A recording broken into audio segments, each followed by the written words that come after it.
Hi, everybody. Dr. Carolyn here. I hope you're staying cool wherever you are. I don't know if you like hot weather, but I am so ready for the hot weather to change. At least we're inside most of the time now. That's another thing I'd love to see change. How about you? Anyway, let's get down to business. Today, I want to talk about overcoming body hatred. Now, if you're one of those women who can look in a mirror or men who can look in a mirror and not find even one thing that you like about your body, you're not alone. So here's some statistics to make you feel more like you're not alone. So body hatred is present across the lifespan in American women in particular, and 80 to 90% of women between the ages of 25 and 74 have body dissatisfaction. 72% of women who are over 75 still are unhappy with their bodies. So the biggest peak of body dissatisfaction tends to be in ages 34 to 55, and that's a problem. So why is it a problem? Well, first of all, it's not healthy to hate your body no matter what your age is. Why is that? Body image issues are a predictor of the development of eating disorders and the maintenance of eating disorders. So hating your body does the opposite of what you may think it does. Many people think that they can, say, have negative self-talk and that will motivate them to do something different. And in fact, it's just the opposite. And the research, this isn't just coming from me, Dr. Carolyn, the research really supports that. Body hatred is also associated with a number of other psychological issues, including anxiety, a reduced quality of life, and depression. So if body hatred worked, I don't think you'd be listening to this podcast because your problems would be solved, but it doesn't work.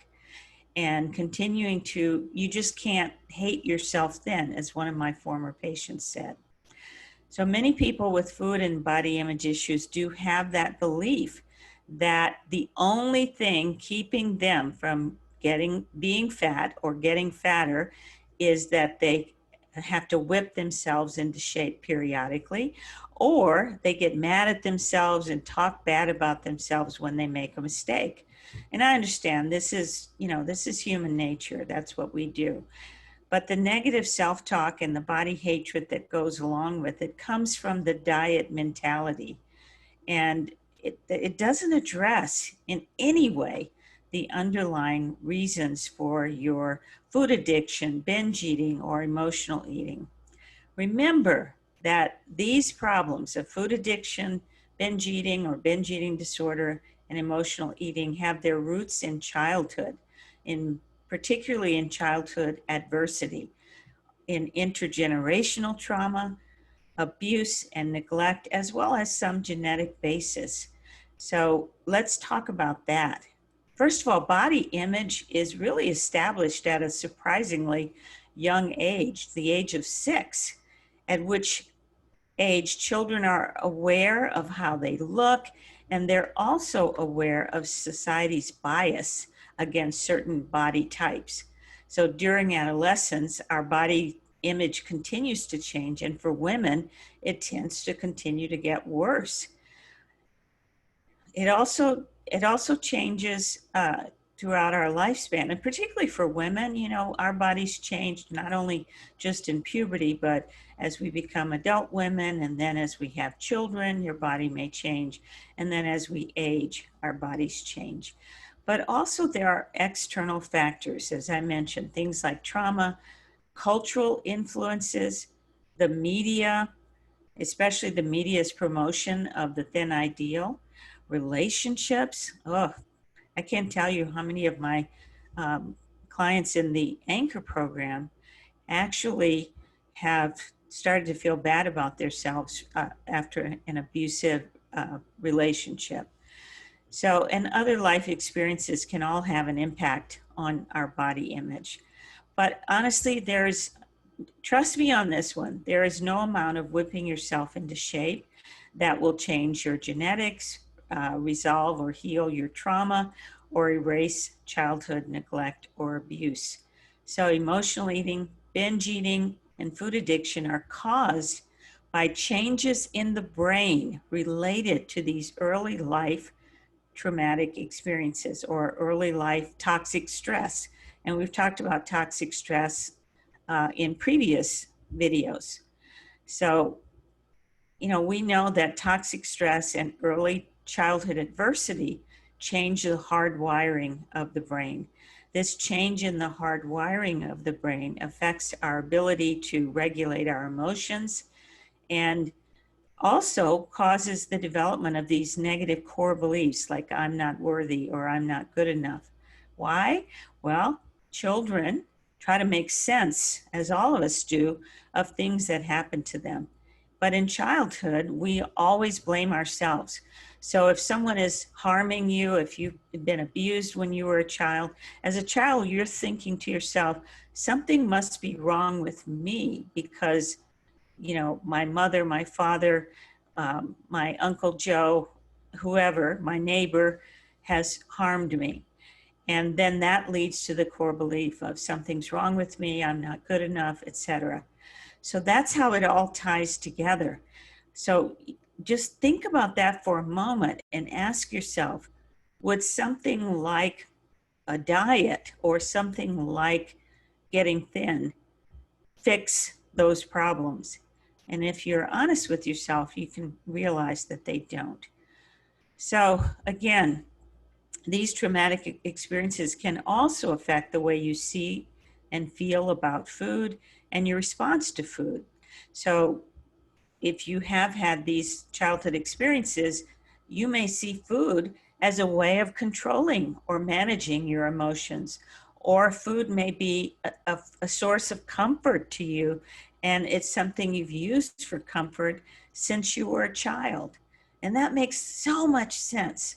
It's kind of a way that it's a way that children in particular survive difficult or challenging experiences. So you have to think about if something happened in childhood and it's now showing up in adulthood in binge eating, emotional eating, or food addiction, you have to accept that it's chronic in nature. And then if you accept that, you can understand that this is a long-term issue and it will not be fixed by losing weight or by any diet. So if body hatred won't help you overcome your struggles with your eating behaviors, what will? That's a good question. The key is to understand the importance of your thoughts. So when you understand what beliefs you hold about your body and how these beliefs got formed, you'll be in a better position to develop a more mature and healthy view of your body. So when I say beliefs, I'm talking about those beliefs that got formed from your early childhood adversity. I'm not good enough. No one will love me unless fill in the blank. I'm not worthy. I'm too weak, etc. So what are some of the causes of body hatred? Well, I'm going to just go and give you a brief overview of a few. The first one is societal norms. We know that particularly as girls mature, they become obsessed with becoming attractive. And in Western culture, what does attractive mean? It means being thin. So that's one of the causes of body hatred.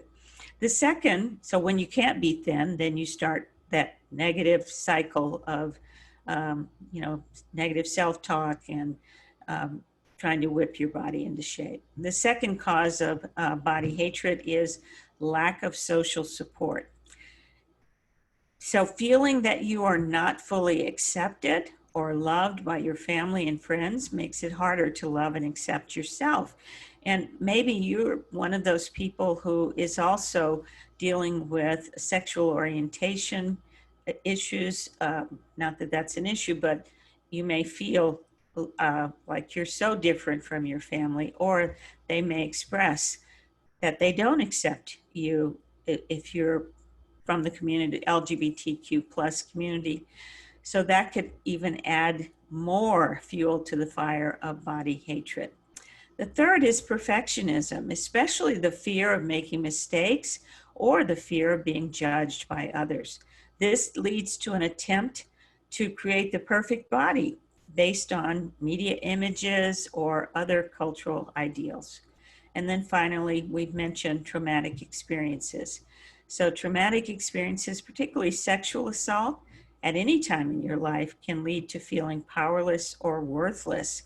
And in an effort to cope, many people focus on controlling the one thing they think they can control, which is their body. For Black women, body dissatisfaction and depression have been associated with the severity of physical and sexual assault. So I want you to just take a deep breath.